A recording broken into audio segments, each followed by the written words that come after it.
this kind of fight, there's no refs. First up this week, the film that helped Channing Tatum shoot to fame.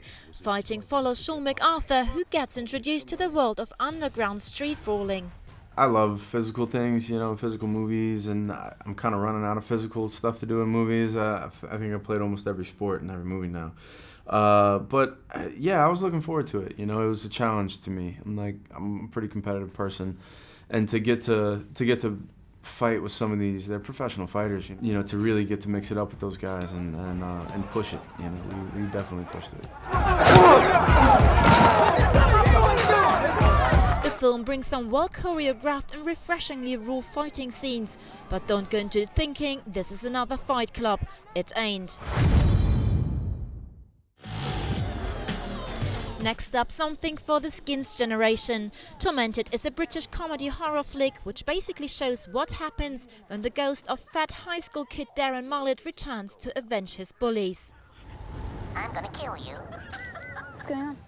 Some sicko's idea of a joke. I want to know why you've been texting us.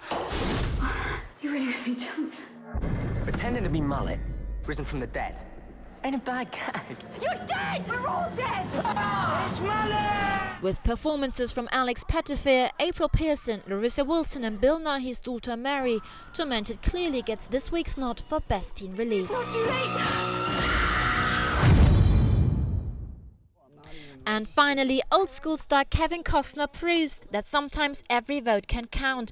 In Swing Vote, he plays no-hoper Bud, who through an electoral glitch suddenly finds himself at the center of the US presidential election. A single irregular ballot is holding up a final decision for the American presidency. So many. One American citizen will effectively choose the next president of the United States. All we have to do is win over one American mind. I want to know what he reads, what television shows he watches. Welcome to the party, bud. Swing Vote was inspired by the 2000 American presidential elections, when George W. Bush secured his win by only a few hundred votes. So don't say things like that couldn't happen in reality. I know exactly what you mean, Andy. Do you? Maybe not.